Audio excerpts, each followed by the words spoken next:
The Boy Who Refused to Quit. Part 1. The Dream Nobody Believed in. The rain poured over the tiny village as 16-year-old Ethan Walker sat alone on the broken wooden steps outside his house. His clothes were soaked, but he didn't move. In his hands was an old notebook filled with dreams that everyone laughed at. On the first page, written in bold black ink, were 6 simple words. One day, I will change my life. To everyone else, those words meant nothing. To Ethan, they meant everything. His father worked long hours at a factory that barely paid enough to feed the family. His mother stitched torn clothes for neighbors late into the night. Every dollar they earned disappeared before the month ended. Their house had a leaking roof, cracked walls, and furniture older than Ethan himself. But none of that hurt him as much as hearing people say, "People like us are born to survive, not to succeed." He heard those words almost every week. Teachers told him to be realistic. Neighbors laughed whenever he spoke about becoming successful. Friends slowly stopped inviting him because they thought he dreamed too big. Even his relatives smiled politely whenever he talked about changing his family's future. One evening his uncle looked at him and said, "Dreams don't feed hungry people, Ethan. Find a normal job." The room became silent. Ethan didn't argue. He simply smiled. Because deep inside, he had already made a promise. He would never allow someone else's limits to become his own. That night the electricity went out. The village became dark. Most people went to sleep. But Ethan lit a tiny candle.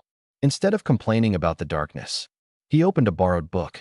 For hours he read stories of inventors, entrepreneurs, athletes, scientists, and leaders who had once been ignored just like him.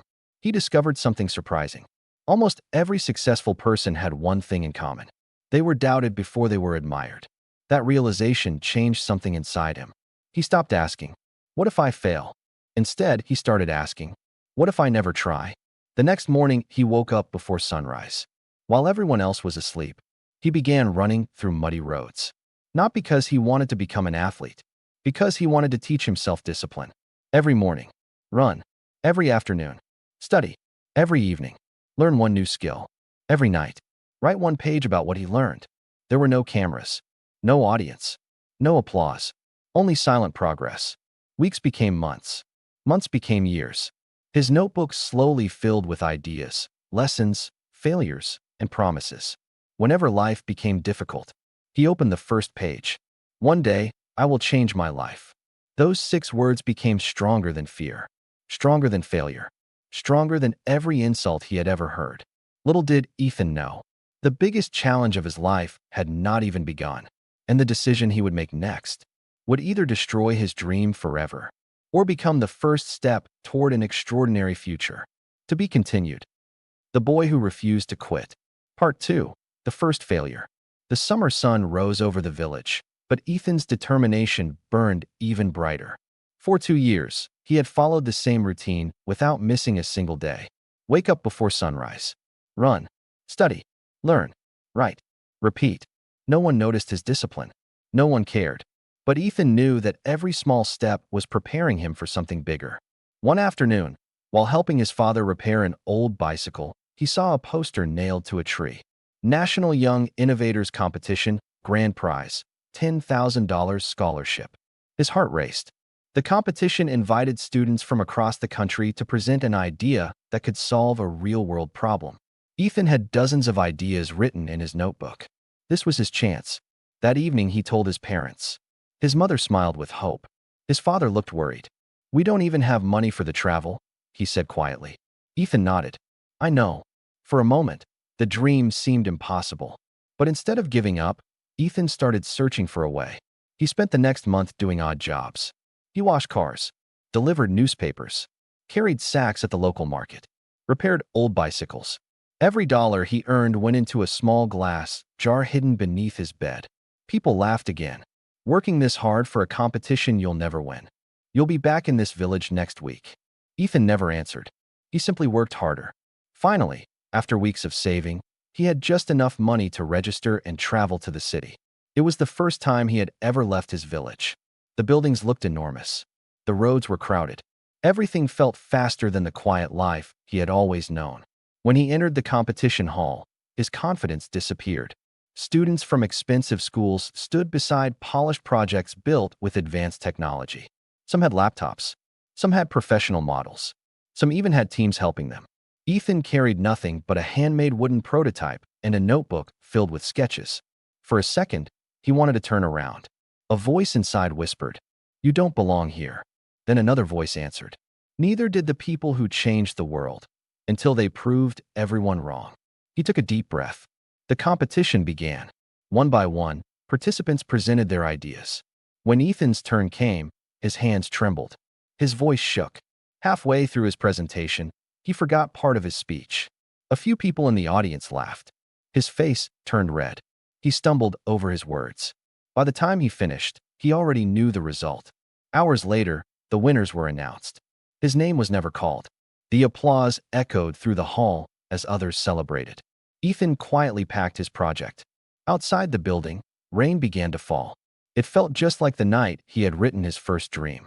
He sat alone on a bench, staring at the soaked notebook in his hands. For the first time in years, he questioned himself. Maybe they're right. Maybe dreams really are for other people. He slowly opened the notebook. The pages were filled with failures, lessons, ideas, and promises. Then he reached the very first page. Written in the same bold black ink were the words, "One day, I will change my life." He smiled through the rain. Something caught his eye. At the bottom of the page, beneath the sentence he had written years ago, there was one more line he had forgotten. "If the world says no, I'll become the reason it says yes." At that very moment, someone standing under an umbrella had been watching him from a distance. An elderly man with kind eyes slowly walked toward Ethan. He picked up Ethan's fallen notebook, brushed the rain off its cover, and asked just one question. "Young man, are you willing to fail 100 more times?" Ethan looked up in surprise. He had no idea that this stranger was about to change the direction of his entire life. The Boy Who Refused to Quit. Part 3. The Boy Who Changed His Life. The old man smiled patiently. "So," he asked again, "are you willing to fail 100 more times?" Ethan looked at his soaked notebook, then back at the stranger. "If that's what it takes, yes." The old man nodded. "Good. Because success doesn't belong to the smartest person. It belongs to the one who refuses to quit." His name was Mr. Harrison, a retired engineer who had served as one of the competition's judges. "I watched every presentation today," he said. "Most students brought expensive projects. You brought something far more valuable." Ethan frowned. "What?" "Persistence." Mr. Harrison explained that Ethan's idea wasn't ready yet, but his willingness to learn was rare. "If you're willing to work," he said, "I'll teach you." The next 3 years became the hardest years of Ethan's life. Every weekend, he traveled hours by bus to learn from Mr. Harrison. He studied engineering, business, communication, and leadership. He rebuilt his invention again, and again, and again. The first version failed. The second version failed. The 10th version failed. Each failure taught him something the previous success never could. Slowly, his confidence grew. One day, a local company agreed to test his invention. It worked. Soon another company placed an order. Then another. Within a few years, Ethan had started his own business. The boy who once couldn't afford a bus ticket was now employing dozens of people, including workers from his own village. His parents no longer worried about paying bills. The leaking roof was repaired. The old wooden house became a warm home filled with laughter. But the greatest change wasn't the money. It was hope. Children from the village began visiting Ethan, asking how they could achieve their own dreams. One evening, Ethan stood in the same place where he had once sat in the rain as a 16-year-old boy. The old wooden steps were still there. He opened his weathered notebook. The first page still read, "One day, I will change my life." Beneath those words, he wrote one final sentence. "Dreams don't change lives. The courage to work for them every single day does." Years later, Ethan was invited to speak at the very competition where he had once lost. As he walked onto the stage, thousands of students applauded. He smiled and began with the same question Mr. Harrison had once asked him. "How many of you are willing to fail 100 times for the life you truly want?" The room fell silent. Then, slowly, hands began to rise, one after another. At that moment, Ethan realized that his greatest achievement wasn't building a successful company. It was proving that an ordinary boy from a forgotten village could inspire others to believe in themselves. Because success is not reserved for the lucky. It is earned by those who keep moving forward when everyone else tells them to stop. The end.